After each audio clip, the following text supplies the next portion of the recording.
नहीं, उनके ऊपर रेप का इल्जाम है और वो जेल में है। कह नहीं सकते। तो उस एरिया में ऐसे और भी बहुत सारे लोग हैं। अभी हम अर्जी लगाने के हिसाब से घूमे नहीं हैं। आप कहो तो इस बार जाकर के घूमेंगे कितने लोग हैं। अभी तो हमें एक पता है, छतरपुर जिले में एक गढ़ा गांव है, वहां बागेश्वर धाम है, वहां सदगुरु सन्यासी बाबा से परंपरा चली दरबार की। आप भी आइए। ये बात सही है कि देश में बहुत सारे ऐसे लोग हैं जो कहते हैं हमारे पास सिद्धि है। एक जयपुर में है, उन्होंने बताया कि मैंने कर्ण पिशाच को साधा हुआ है, और वो भी किसी की भी डेट ऑफ बर्थ बता देते हैं, किसी के परिवार वालों का नाम बता देते हैं। हमारे पास ऐसी कोई सिद्धि नहीं, ना हमने ऐसी कोई साधना कर रखी है। हमारे पास सिर्फ अपने इष्ट पर, हनुमान जी पर भरोसा है, जो अष्ट सिद्ध नवनिधि के दाता हैं। ना हम कोई डेट बताते हैं, ना हम कोई नाम बताते हैं, और अगर उनकी कृपा से पता चल जाए तो कोई बुरी बात नहीं। जनता में जो लोग सवाल पूछना चाहते हैं, आमतौर पर क्या होता है कि संत का नाम आते ही हमारे माइंड में एक इमेज बनती है कि दाढ़ी होगी, बहुत ही जो उनकी वेशभूषा होगी बहुत ही सिंपल और सरल होगी। लेकिन आपकी वेशभूषा देख के, टोपी देख के लगता है एकदम कलरफुल रहता है।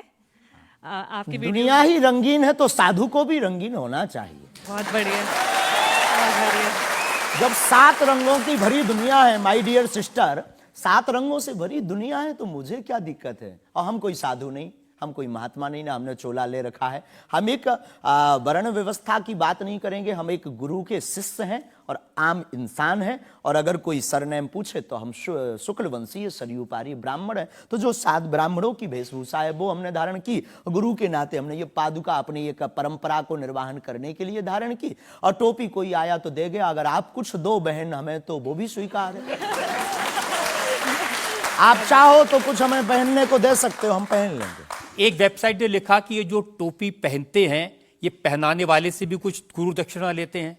जो कपड़े पहनते हैं, जो कपड़े जिसके दिए पहनते हैं, उससे भी कुछ पैसा लेते हैं। आज तक ऐसा कोई मिला नहीं है, खोज जारी है।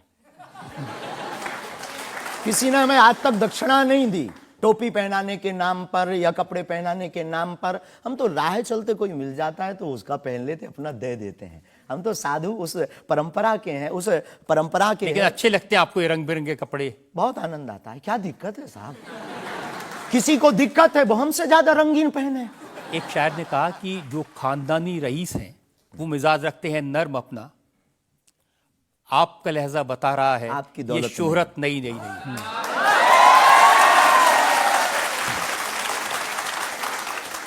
लोगों को लगता है, हमें लगता है कि हमारे जीवन में न हमें धन प्रिय है, न मान प्रिय है, न सम्मान प्रिय है, हमें हनुमान प्रिय है। और हमने जब से जन्म लिया तब से हम धनवान है, क्योंकि हमारे हनुमान है। और दुनिया का प्रत्येक हनुमान भक्त धनवान है जिसके जीवन में हनुमान है। अब वो निर्धन है इस दुनिया में जिसके जीवन में भगवान नहीं, वो निर्धन है। और अगर बाप हनुमान हो और धनवान हनुमान हो और उनका भक्त अगर रंगीन ना हो, पीला लाल ना हो, जब हनुमान जी लाल देह लालील से हो सकता तो लाल पगड़ी क्यों नहीं हो सकती? ये मुझे पता चल गया है कि आप इसी तरह की डायलॉग बाजी करके ही इतने पॉपुलर हुए हैं। लेकिन एक ब्रेक के रुकेंगे और ब्रेक के बाद आपकी अदालत में धीरेन्द्र कृष्ण शास्त्री पर